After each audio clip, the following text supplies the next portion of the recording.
supposedly he was a guard dog, and Cliff and I looked at each other and we were like, we have to apply.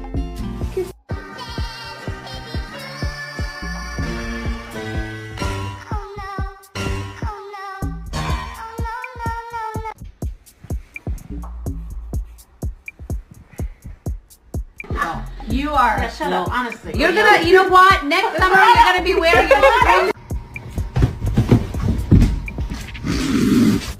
Copper?